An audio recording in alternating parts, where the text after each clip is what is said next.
آپ سن رہے ہیں کتاب ایک بار ملو ہم سے، سب ہیڈنگ پلٹ کر تو نہ جاؤ گے، چھوڑ انہیں، مگر گزرے 4 ماہ مجھ سے جھوٹ تو بولتے رہے ہیں نا۔ اقتدار، آپ نے مجھے میرا اعتبار واپس کر کے مجھ سے چھین لیا۔ میں نے شکوہ کیا، اب کس طرح اعتبار چھینا ہے؟ میں منع تو کر آیا ہوں نا، مجھے اس سے محبت تو نہ تھی، پھر یہ دکھ کیوں ہے؟ میں نے پوچھا۔ انسانیت کے ناطے۔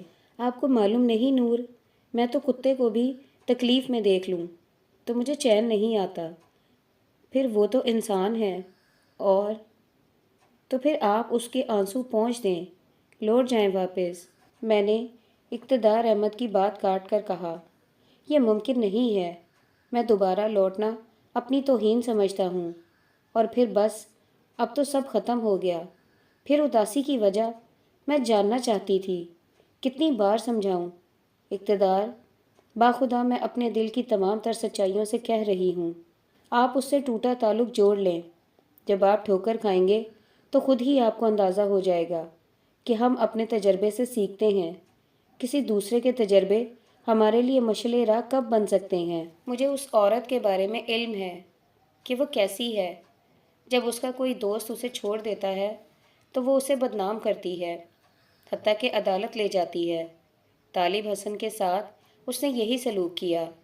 یہ جھوٹ ہے، اقتدار نے تلخی سے کہا۔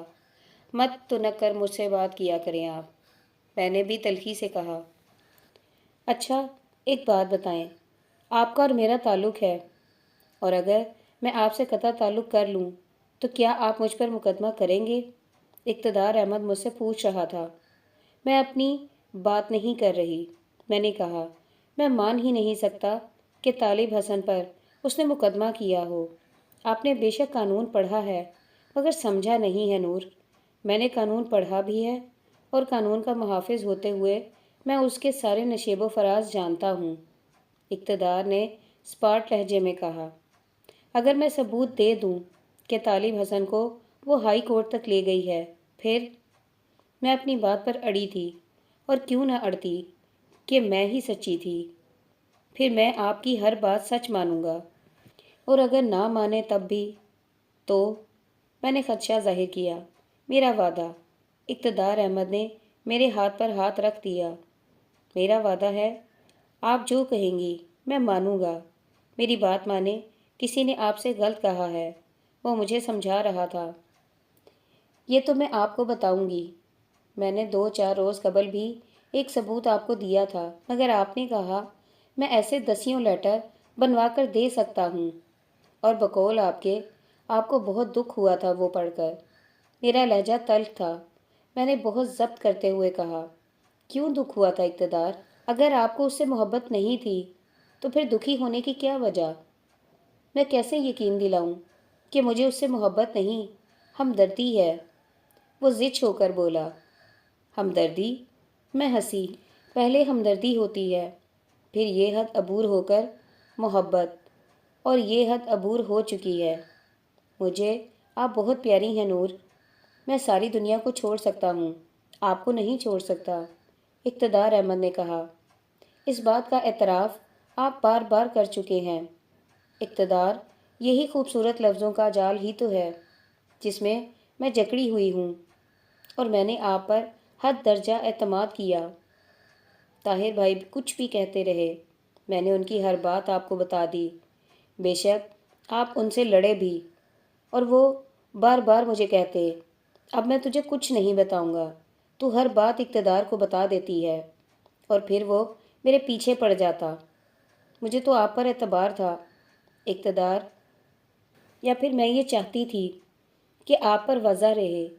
میں ہر بات جانتی ہوں، مگر آپ تو لفظوں کی ایسی ہیرا پھیری کرتے کہ مجھے طاہر بھائی جھوٹے لگتے اور آپ سچے۔ اقتدار، آپ پورے 4 ماہ تک مجھے بے وقوف بناتے رہے، اور اس دھوکے پر آپ کو ذرا دکھ نہ ہوا۔ میں نے تو کبھی آپ سے جھوٹ نہیں بولا، اور نور سچ پوچھے تو میں آپ کو بتانا چاہتا تھا، پھر بتایا کیوں نہیں آپ نے؟ میں نے کہا، بس یوں ہی کہ اس کا نام سنتے ہی آپ کے چہرے کا رنگ بدل جاتا تھا، اور میں کہتے کہتے رک جاتا تھا۔ اقتدار احمد نے کہا تو میں مسکرا کر رہ گئی۔ کتنا عجیب سا جواز تھا کہ میرے چہرے کے رنگوں کی خاطر اس نے مجھے اس آفت کا نہیں بتایا تھا جس نے مجھ پر تو قیامت ہی توڑ ڈالی تھی۔ ہم چپ رہے، ہم ہنس دیے۔ منظور تھا پر وہ تیرا۔ اچھا اب مجھے اجازت۔ اقتدار احمد ایک ہی دم اٹھ کر کھڑا ہو گیا۔ مرضی ہے آپ کی، میں نے کہا۔ پہلے میں روکتی تھی پر آج نہ روکا۔ میں اب یہاں نہیں آؤں گا۔ جیسی آپ کی مرضی، آپ آئیں چاہے نہ آئیں، لیکن میں آپ کا انتظار ضرور کروں گی اپنے مخصوص وقت پر، میں نے اسے جتا دیا۔ اقتدار نے ایک لحظہ کو مجھے دیکھا اور پھر پلٹ گیا۔ آج حسب معمول اس نے میری آنکھوں میں جھانک کر اور مسکرا کر اللہ حافظ بھی نہ کہا تھا، اور جب دل بدلتے ہیں تو انداز بھی تو بدل جاتے ہیں نا۔ اس کا اندازہ مجھے آج ہو ہی گیا تھا۔ اقتدار احمد کے جانے کے بعد میں نے گیٹ بند کیا اور اندر آ گئی۔ نانو سوئی ہوئی تھیں اور مائی وزیرہ کچن میں شاید برتن دھو رہی تھی۔ میرا دم بے تحاشا گھٹنے لگا تو میں اوپر ٹیرس پر آ گئی۔ ادھر سے گرمی کا حبس، اور پھر میرے اندر بھی تو ایسی ہی گرمی تھی۔ اتنا ہی حبس تھا کہ مجھے لگ رہا تھا جیسے میرے حلق میں کانٹے اگ گئے ہوں۔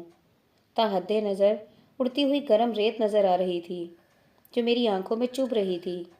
ریلنگ پر سر ٹکا کر میں نے ڈھیر سارے آنسو بہا ڈالے۔ ہائے اقتدار احمد، تم نے مجھے اتنا بیوقوف بنایا۔ تم جو میرے کزن تھے، تم سے میرا مستقبل وابستہ تھا۔ اگرچہ باقاعدہ اس بات کا اعلان نہیں ہوا تھا، لیکن نانو سے تم نے بات کر لی تھی، اور نانو نے وعدہ کیا تھا کہ تمہارے والدین جو امریکہ میں تھے آئیں گے تو ہمیں ایک بندھن میں باندھ جائیں گے۔ لیکن تم ایک طرف مجھ سے اظہار محبت کرتے رہے اور دوسری طرف سمینہ بیگم سے محبت کی پینگیں بڑھاتے رہے۔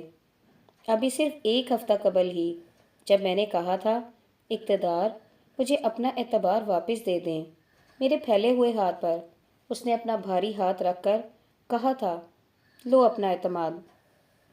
میں ہنس دی تھی اور ہاتھ تھام لیا تھا۔ کتنی محبت تھی اس کے لہجے میں، میری خوشی کی تو انتہا ہی نہ رہی تھی۔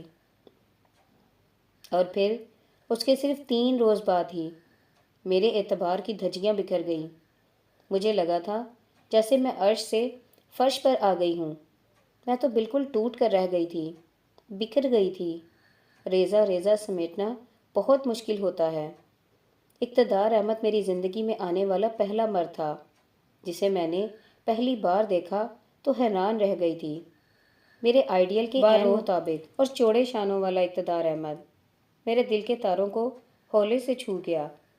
میں نے اس کی آنکھوں میں اپنے لیے پسندیدگی کی چمک دیکھ لی تھی، اور وہ دعوت کتنی خوش قسمت ہوتی ہے جو جسے چاہے وہ بھی اسے چاہتا ہو۔ اقتدار احمد سے میری ملاقات طاہر بھائی کے ہاں ہوئی تھی۔ طاہر بھائی میرے ماموزاد بھائی ہوتے ہیں، البتہ ان کی بیگم نجمہ کو تو میں بہت بری لگتی تھی۔ اقتدار احمد پولیس میں ایس پی تھے۔ ان دنوں ان کی پوسٹنگ ہمارے ہی شہر میں تھی۔ اقتدار احمد سے ہماری بھی رشتہ داری ہوتی تھی۔ وہ میرا ننیالی رشتہ دار تھا۔ میں نے اقتدار احمد کو گھر آنے کی آفر بھی کر دی تھی، اور اس نے کہا تھا جس روز بھی وقت ملا میں ضرور آؤں گا۔ میں نانو کے ساتھ رہتی تھی۔ وجہ یہ ہے کہ میرے ابا اور امی میں بن نہ سکی تھی۔ میں اب ان دونوں کے پاؤں کی زنجیر نہ بن سکی، اور انہوں نے آپس کا بندھن توڑ ڈالا۔ ابا میاں نے اپنی پسند سے دوسری شادی کر لی۔ وہ پنڈی میں تھے، جبکہ امی کی بھی دوسری شادی کر دی گئی، اور وہ اپنے شوہر اور بچوں کے ساتھ کوئٹہ میں رہتی تھیں۔ میں نانو کے حصے میں آئی۔ صرف 3 سال کی عمر ہی سے نانو نے مجھے اپنی ذمہ داری بنا لیا۔ میری ہر خواہش کا احترام نانو نے کیا۔ نانو میرے لیے بیک وقت ماں، باپ اور دوست بھی رہی ہیں۔ میں نے جو کہا انہوں نے مانا۔ تبھی تو میں امی اور ابا کے پاس نہ رہی۔ امی بہت کہتی تھیں میں ان کے پاس آ کر رہوں، مگر میں کبھی نہ گئی کہ وہاں کبھی بھی ایڈجسٹ نہ ہو سکتی تھی۔ میں نے گریجویشن لاہور سے کیا اور اب گزرے 2.5 برس سے فارغ ہی تھی۔ ایک مظہر ماما تو میرے 3 ماموں ان دنوں کویت میں ہوتے ہیں۔ ایک مظہر ماما تو ان دنوں کویت میں ہوتے ہیں بما اپنے بچوں کے۔ اظہر ماموں کراچی میں بزنس کرتے ہیں، جبکہ فخر ماموں اسی شہر میں رہنے کے باوجود ہمارے ساتھ نہیں رہتے کہ ان کی بیگم اپنے میکے والوں کے ساتھ رہنا پسند کرتی تھی۔ اس لیے فخر ماموں نے اپنے سسرال والوں کے ساتھ ہی کوٹھی بنوا لی اور بوڑھی ماں کو 2 ملازموں کے آسرے پر چھوڑ دیا۔ مگر میں نے نانو کو نہیں چھوڑا۔ بے شک ہم بڑے سے گھر میں اکیلی ہیں مگر بہت خوش ہیں۔ ہاں تو میں بتا رہی تھی کہ اقتدار احمد کو میں نے گھر آنے کا کہا تو ایک روز وہ طاہر بھائی کے ساتھ چلا آیا۔ مجھے جو خوشی ہوئی وہ لفظوں میں بیان نہیں کی جا سکتی۔ پھر تو اقتدار احمد کی جھجک نکل گئی۔ وہ اکثر آ جاتا اور آخر ایک روز اس نے نہایت ہی شریفانہ طریقے سے زندگی کے سفر میں ساتھی بنانے کی خواہش کی تھی۔ میں نے اس کا بڑھا ہوا ہاتھ تھام لیا کہ وہ تو اب کہہ رہا تھا اور مجھے تو اس سے اول روز سے محبت ہو گئی تھی۔ ہاں، محبت اسی کا نام ہے کہ ہر وقت کوئی شخص ذہن میں گونجے، دھڑکنوں میں بولے۔ اس نے نانو سے بھی بات کر لی تھی۔ نانو کو کوئی اعتراض نہ تھا۔ وہ اس رشتے پر راضی تھیں۔ اور پھر اقتدار احمد بلا جھجک روز ہی شام کو میرے گھر آ جاتا، گھنٹوں مجھ سے خوبصورت باتیں کرتا۔ اس کا لفظ لفظ میری محبت میں ڈوبا ہوا تھا۔ وہ بار بار مجھ سے اپنی محبت کا اظہار کرتا۔ آپ نے پہلے کبھی محبت نہیں کی؟ اقتدار: نہیں۔ اس نے سر کو منفی جنبش دی۔ آپ کی زندگی میں کوئی لڑکی نہیں آئی؟ میں نے پوچھا۔ کیوں نہیں آئی؟ پتہ نہیں۔ آپ نے مجھے کیا کر دیا ہے؟ میں آپ سے محبت تو نہیں کرتا، پھر کیا کرتے ہیں؟ میں نے حیرت سے پوچھا۔ عشق۔ ہاں، ایسا عشق جس میں اپنی بھی خبر نہیں رہتی، بالکل نکما کر کے رکھ دیا ہے۔ اور میں تو خوشی سے کچھ کہہ بھی نہ سکی۔ اور جب میں اسے گیٹ تک چھوڑنے گئی، حسب معمول کہ وہ کہتا تو مجھے باہر نکال کر آؤ اور میں گیٹ تک جاتی، پھر وہ کار سٹارٹ کرتا، میری آنکھوں میں دیکھ کر اللہ حافظ کہتا، پھر ایکسیلیٹر دبا دیتا۔ اور اس روز بھی جب وہ کار میں بیٹھا، اگنیشن میں چابی گھمائی تو کار میں لگا ٹیپ ریکارڈر چل پڑا۔ مغنیہ گانا گا رہی تھی۔ مست ملنگ جا کیتائی، ڈاڈا دل تنگ جا کیتائی۔ اقتدار احمد نے مسکرا کر مجھے دیکھا اور میں نے جلدی سے گیٹ بند کر دیا کہ ایک دم ہی مجھے ڈھیر ساری شرم آ گئی تھی۔ نانو بہت جہاں دیدہ عورت تھی، وہ معاملہ جان گئی۔ مجھے سمجھانا چاہا تو اقتدار احمد نے انہیں مطمئن کر دیا۔ نانو نے پھر اقتدار احمد کے آنے پر کوئی پابندی نہ لگائی، البتہ جب ہمارے ہاں مہمان آ جاتے تو پھر وہ نہ آتا اور مجھے مہمانوں پر غصہ آتا کہ وہ کیوں آئے ہیں، یا پھر خود کو کوستی کہ فون کر کے اطلاع دینے کی کیا ضرورت تھی۔ آ جاتا تو کوئی حرج نہیں تھا۔ میری خوشی کی خاطر اقتدار احمد روز ہی شام ڈھلے میرے ہاں آ جاتا۔ ہم ملکی حالات پر، سیاست پر، موویز پر بحث کرتے اور وقت گزرنے کا پتہ نہ چلتا۔ میں شام ڈھلتے ہی اس کا انتظار شروع کر دیتی، بالکل اس طرح جیسے کوئی پتی ورتا عورت اپنے شوہر کا انتظار کرتی ہے۔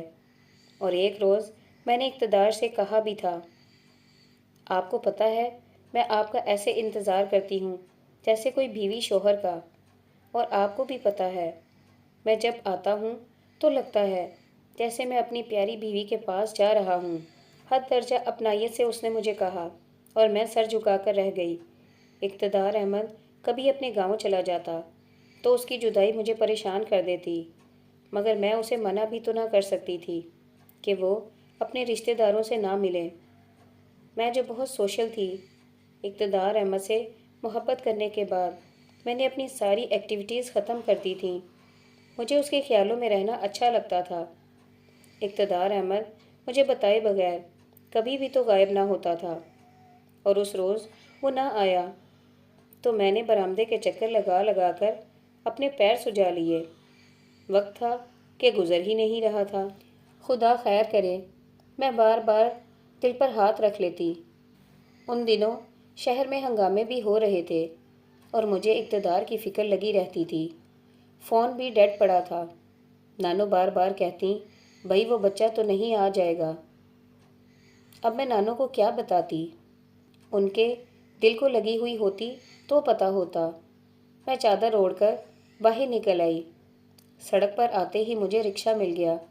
میں نے چوک پر ایک میڈیکل ہال پر رکشے والے کو روکا اور کہا، سنو، مجھے واپس بھی جانا ہے۔ اچھا جی، رکشے والے نے سر ہلایا۔ ہاسٹل کا نمبر میں نے ملایا۔ بیچلر ہونے کی وجہ سے اقتدار ہاسٹل میں ہی رہتا تھا۔ اس کے ملازم خلیل نے فون اٹینڈ کیا۔ صاحب تو جی شام سے گئے ہیں وہاڑی۔ کچھ بندے آ گئے تھے ان کے ساتھ۔ میں نے ریسیور رکھ دیا۔ کال کے پیسے دے کر میں واپس رکشے میں بیٹھ گئی۔ اسے موقع نہ ملا ہوگا، اطلاع دے کر جاتا، ورنہ پہلے تو وہ مجھے بتا کر جاتا تھا۔ میں گھر آئی تو صرف 10 منٹ بعد ہی اقتدار آ گیا۔ اسے دیکھ کر میری آنکھوں میں آنسو آ گئے۔ پاگل ہوئی ہے؟ اقتدار احمد نے میرے آنسو اپنے پوروں سے چن لیے۔ 9:30 بج گئے ہیں۔ پتہ ہے انتظار کی سلیب کتنی کٹھن ہوتی ہے؟ آپ نے انتظار کیا ہو تو پتہ ہو، میں نے سسکتے ہوئے کہا۔ مائی وزیرہ نے اسے تفصیل بتا دی کہ میں ٹیلی فون کرنے چلی گئی تھی۔ آپ کو جانے کی کیا ضرورت تھی؟ وزیرہ چائے لینے چلی گئی تو اس نے کہا، آپ آئے جو نہ تھے۔ میں بولی تو وہ ہنس دیا۔ دیکھیں نور، آئندہ آپ گھر سے مجھے تلاشتی ہوئی نہیں نکلیں گی۔ اقتدار کا لہجہ سخت بھی تھا اور محبت سے بھرپور بھی۔ کیوں؟ میں نے بھیگی آنکھوں سے اسے دیکھا۔ سمجھا کریں، رات کے وقت رکشے پر جانا کوئی تک ہے؟ گاڑی ڈرائیو کرنے کی مجھ میں سکت نہیں تھی۔ میں نے بتایا، خیر یہ میں بتا دوں کہ میں جہاں سے بھی لوٹوں گا، چاہے رات کے 2 بج جائیں، میں آپ کو اطلاع دے کر جاؤں گا۔ آپ گھر میں ہی رہیں گی۔ آئندہ بے وقوفی معاف نہیں کروں گا۔ اقتدار احمد نے میرے ہی دوپٹے سے میرے چہرے سے آنسوؤں کو صاف کیا۔ پگلی ہیں بس۔ اسے مجھ پر پیار آتا تو پگلی ہی کہتا تھا، اور واقعی میں پگلی ہی تو تھی نا، اس کے عشق میں پاگل۔ پھر اس روز کے بعد اقتدار نے خود بھی احتیاط کرنی شروع کر دی تھی۔ کچھ بھی ہوتا وہ وقت مقررہ پر آ جاتا، اور کہیں جانا ہوتا تو مجھے بتا دیتا، اور میری محبت کو شاید میری ہی نظر لگ گئی تھی۔ میری دوست تابندہ کہتی تھی، نور، اسے اتنا چاہ کر تم نے سر چڑھا لیا ہے۔ اس نے بھی مجھے بہت چاہا ہے، میں اٹلا کر بولی۔ اور پھر مجھے طاہر بھائی کے ذریعے ہی پتہ چلا کہ ان کے گھر سمینہ بیگم آنے لگی ہیں۔ سمینہ بیگم میری ممانی کی فرسٹ کزن کی بیٹی ہوتی تھی، اور میں اسے بہت قریب سے جانتی تھی۔ اس کی ماں نے اس کی شادی ایک بہت بڑے زمیندار سے کر دی تھی، جس کی جوان اولادیں تھیں، اور وہ اللہ یار ڈوگر کی 5ویں بیوی نہایت خوشی سے بن گئی۔ اللہ یار ڈوگر کی عمر 80 سال سے کم نہ تھی۔ اللہ یار ڈوگر اسے بے حد چاہتا تھا۔ اس پر کوئی روک ٹوک نہ تھی۔ اچھا پہننا اور اوڑھنا اسے نصیب تھا۔ پھر خدا نے اسے 2 بچے بھی دے دیے تھے، اور سمینہ کا پاؤں اس گھر میں مضبوطی سے جم گیا تھا۔ دوسرے لفظوں میں اس نے اپنی جڑیں مضبوط کر لی تھیں۔ کچھ بھی کرتی رہتی، اللہ یار ڈوگر میں سکت نہ تھی کہ وہ اسے منع کرتا۔ سب کو اس سے ہمدردی تھی، اور بھائی طالب حسن بھی ایسے مردوں میں تھے جنہیں اس سے ہمدردی رہی تھی۔ واقعی اس کی بے جوڑ شادی ہوئی تھی۔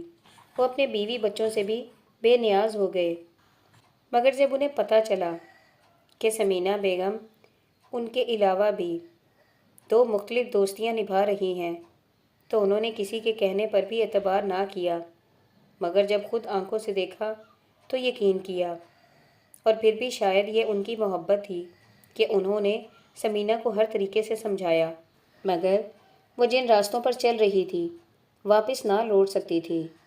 اللہ یار ڈوگر کی بڑی اولاد بھی نالا تھی اور اس کے بیٹے باپ سے شکوہ کرتے کہ بیوی کو لگام دے۔ ظاہر ہے کہ چاند چڑھتا ہے تو سب دیکھتے ہیں، اور وہ بوڑھا شخص صرف اسے سمجھاتا، مگر سمینہ بیگم سمجھنے کی صلاحیت سے محروم تھی۔ سنا گیا تھا کہ اللہ یار ڈوگر نے اپنے بیٹوں کے مجبور کرنے پر اسے 2 بار طلاق بھی دے دی تھی۔ پھر عدت اور حلالہ کے بعد اسے گھر میں رکھا گیا تھا کہ آمنہ اور آفتاب کو تو ماں کی ضرورت تھی۔ میں بھی ایک بار اس کے ہاں گئی تھی، مگر وہ مجھے اسی روز اچھی نہ لگی تھی کہ اس نے حرکت ہی ایسی کی تھی۔ سکینہ مومانی اور رضیہ باجی بھی ساتھ ہی تھیں اور ہم اس سے ملنے گئے تھے۔ ان دنوں میں BA کر رہی تھی۔ اس کے ہاں اور بھی مہمان آئے ہوئے تھے۔ گرمیوں کے دن تھے، بڑے کمرے میں سبھی موجود تھے۔ سکینہ مومانی تو اس سے نہ جانے کیا باتیں کر رہی تھی۔ مجھے نیند آنے لگی تو میں وہیں چارپائی پر سو گئی۔ نہ جانے کتنی دیر میں سوئی رہی، تب شور کی آواز پر میری آنکھ کھل گئی۔ اللہ یار ڈوگر نے تو شور ڈالا ہوا تھا۔ میں نے مومانی سے پوچھا، کیا ہوا؟ کچھ نہیں، چپ رہو، مومانی سکینہ نے مجھے جھڑک دیا۔ پھر یہ فساد، ہنگامہ، میں جاننا چاہتی تھی۔ مجھے بہر صورت 10,000 چاہیے۔ اللہ یار ڈوگر چلا رہا تھا، تو جتنے پیسے لایا تھا لے گیا ہے، تیری اولاد میں سے کسی نے رکھ لیے ہوں گے۔ سمینہ نے نہایت بدتمیزی سے اللہ یار ڈوگر کو جھڑک دیا اور پھر وہ بکتا جگتا چلا گیا۔ اوئے فرید، سمینہ نے اپنے ملازم کو آواز دی اور ننگے پاؤں فرید جھاڑن اٹھائے آ گیا۔ ایلے اٹیچی کیس میں رکھ دے۔ سمینہ نے گریبان میں سے نوٹوں کی گٹی نکال کر ملازم کو دی۔ سکینہ مومانی اور رضیہ باجی مسکرا رہی تھیں اور مجھے لگا جیسے چوری کا الزام میرے سر آ گیا ہو۔ ایویں تو بہت دنوں بعد دیتا، اب کہے گا بیٹوں کو۔ اپنی کامیابی پر وہ بہت خوش تھی، اور اس معاملے کی تفصیل یہ تھی کہ اللہ یار ڈوگر کو باغ کی آمدنی 1 لاکھ روپے ملی تو وہ خوشی خوشی سمینہ کے پاس لے آیا۔ چارپائی پر جہاں وہ بیٹھی تھی اس نے نوٹ بکھیر دیے اور اسے پتہ بھی نہ چلا۔ سمینہ نے 10,000 پار کر لیے۔ پھر وہ اسی طرح سمیٹ کر بغیر گنے لے گیا۔ جب منشی نے گنے تو 10,000 کم تھے۔ وہ واپس آیا اور ہنگامہ کھڑا کر دیا۔ براہ راست اس نے سمینہ پر الزام تو نہ لگایا کہ اتنی جرت نہ تھی، مگر وہ بار بار ایک جملہ کہتا تھا، یہ جو آئی ہوئی ہے ان سے پوچھ۔ اور وہ کیا پوچھتی؟ کسی سے کہ خود تو لیے بیٹھی تھی، جبکہ میں نے دیکھا ہی نہ تھا کہ کب وہ آیا اور کب اس نے سمینہ کے سامنے نوٹ رکھے اور کب اس نے پار کیے۔ مگر اسے نوٹ لانے کی ضرورت کیا تھی یہاں؟ میں نے زچ ہو کر رضیہ باجی سے پوچھا۔ بھئی سمینہ کئی روز سے اسے کہہ رہی تھی رقم چاہیے، کہ مری جانا ہے، اور وہ کہہ رہا تھا ابھی نہیں ہے رقم، کہ زمینداروں کی آمدنی تو گندم اور کپاس کے سیزن میں ہوتی ہے، یا پھر باغوں کی آمدنی آتی ہے تو ان کی چاندی ہوتی ہے۔ اس نے یقین دلایا کہ دیکھو اب رقم آئی ہے تو دوں گا، اور انہوں نے پہلے ہی 10,000 پار کر لیے۔ میں نے کہا، ان بڈھوں سے رقم نکالنا کوئی آسان کام ہے؟ رضیہ باجی ہنس کر بولی، اور میں خاموشی سے انہیں دیکھ کر رہ گئی۔ مگر مجھے دکھ ضرور ہوا تھا کہ میری موجودگی میں یہ بات ہوئی۔ پہلی بار میں آئی، اور اللہ یار ڈوگر بھلا کیا سوچتے ہوں گے؟ مومانی سکینہ اور رضیہ باجی کے لیے تو یہ نئی بات تھی نا، مگر میرے لیے شرم کا مقام تھا۔ میں نے نانو کو بتایا تو وہ صرف اتنا بولی، بیٹا ایسی عورتیں کبھی قابل اعتبار نہیں ہوتیں جو گھر کے مرد سے چوری کریں۔ اور پھر یوں ہی وقت گزر گیا، اور ایک روز اللہ یار ڈوگر کی آنکھیں بند ہو گئیں۔ 18 برس کا بندھن ٹوٹ گیا۔ سمینہ بیگم آزاد تھی، مزید آزاد ہو گئی۔ اللہ یار کی موت کے بعد عدت کا انتظار کیے بغیر اس نے اپنے ایک رشتہ دار سے شادی کر لی۔ رشید اختر پولیس میں حوالدار تھا، اور رشید اختر نے اس سے شادی ہی اس لالچ میں کی تھی کہ 4 کنال کی کوٹھی سمینہ کے نام ہے۔ مگر ایسا تو نہ تھا۔ اللہ یار ڈوگر جیسا کائیاں آدمی جس نے دنیا میں 1 صدی گزاری تھی، وہ بھلا سمینہ بیگم پر یہ التفات کر سکتا تھا؟ اس نے تو ایک مرلہ بھی اس کے نام نہ کیا تھا۔ شاید اگر وہ شریفانہ طرز زندگی اختیار کرتی تو وہ اسے کچھ نہ کچھ دے جاتا۔ بیٹی اور بیٹے کے نام البتہ اس نے جائیداد کی تھی، وہ بھی انہیں ان کے بالغ ہونے پر ملنی تھی، جو ابھی بالترتیب 15 اور 17 برس کے تھے۔ ابتدا میں تو سمینہ نے رشید اختر سے اپنے نکاح کو چھپا کر رکھا، لیکن آخرکار اللہ یار ڈوگر کے بیٹوں کو پتہ چل گیا اور ایک روز انہوں نے اسے گھر سے بے دخل کر دیا۔ آمنہ اور آفتاب کو لے کر چلے گئے اور سمینہ بیگم اپنے نئے شوہر نامدار کے ساتھ نہ جانے کہاں چلی گئی۔ کچھ ماہ بعد پھر وہ تذکروں میں آنے لگی۔ سنا یہ گیا کہ رشید اختر اسے اپنے گاؤں چھوڑ کر اپنی ڈیوٹی پر چلا گیا۔ ایک تو رشید اختر سمینہ سے یوں نالا تھا کہ نکاح سے پہلے وہ یہی بتا رہی تھی کہ 4 کنال کوٹھی اس کے نام ہے، مگر یہ جھوٹ تو بعد میں کھلا تھا۔ سمینہ بیگم کی جو کشش تھی وہ تقریباً ختم ہو گئی تھی۔ رشید اختر لالچی آدمی تھا، وہ چاہتا تھا کہ زیور پیسہ لائے۔ سمینہ کی بیٹی آمنہ اس کی مدد کرتی بھی تھی، مگر لالچی کا پیٹ تو کبھی نہیں بھرتا تھا۔ رشید اختر کو پتہ تھا کہ طالب حسن سے اس کی دوستی رہی ہے۔ طالب حسن کی اپنی آئل مل تھی اور کاٹن کا بزنس تھا۔ سمینہ سے علیحدگی کے بعد اس نے اپنے کام میں دلچسپی لینا شروع کر دی تھی۔ رشید اختر کے کہنے پر سمینہ نے پھر طالب حسن سے رابطہ کر لیا کہ میں نے جو تمہیں اچھے وقتوں میں 35,000 روپے دیے تھے اب واپس کر دو۔ ثبوت تو کوئی نہ تھا سمینہ کے پاس، بس یہ ثبوت تھا کہ اس کی دوستی تھی۔ سمینہ اور رشید اختر نے بہت چاہا کہ طالب حسن انہیں رقم دے دے، مگر اس نے نہ دی۔ تب رشید اختر نے وہی پولیس والوں والی چال چلی اور طالب حسن کے خلاف تھانے میں رپورٹ درج کرا دی۔ طالب حسن کو تھانے طلب کیا گیا اور ظاہر ہے SHO نے تفتیش کی تو طالب حسن کے خلاف سمینہ کوئی ثبوت نہ دے سکی اور معاملہ ختم ہو گیا۔ پھر بھی وہ اور رشید اختر باز نہ آئے اور رشید اختر نے اپنے ایک دوست سے مل کر شہر کے دوسرے تھانے میں طالب حسن کے خلاف درخواست دے دی۔ طالب حسن نے پھر یہ معاملہ نمٹا لیا۔ سمینہ بیگم اور رشید اختر نے ٹرائی اگین کے متصادق DSP کو درخواست دی۔ DSP نے دونوں تھانوں سے رپورٹ طلب کی تو ان کا ایک ہی موقف تھا۔ سمینہ بیگم ایک آوارہ اور بدچلن عورت ہے، وہ شریف مردوں کو بلیک میل کر کے ان کی شہرت خراب کرنا چاہتی ہے۔ یہ رپورٹ DSP کے حوالے کر دی گئی۔ جب DSP نے سنوائی نہ کی تو SSP کو سمینہ نے درخواست دی اور وہاں سے بھی اس کے خلاف فیصلہ ہوا تو سمینہ نے سیشن کورٹ میں اللہ یار ڈوگر کی بیوہ بن کر مقدمہ دائر کیا تھا اور یہ موقف اختیار کیا تھا کہ طالب حسن اس کے مرحوم شوہر اللہ یار ڈوگر کا دوست تھا اور آئل مل میں اس کا شیئر تھا۔ طالب حسن کو اس کے مرحوم شوہر نے 1,00,000 روپے دیے تھے، جس کا منافع وہ چند ماہ تک 4,000 روپے دیتا رہا اور مرحوم شوہر کی وفات کے بعد اس نے یہ رقم دینی بند کر دی اور اب اصل رقم بھی نہیں دیتا۔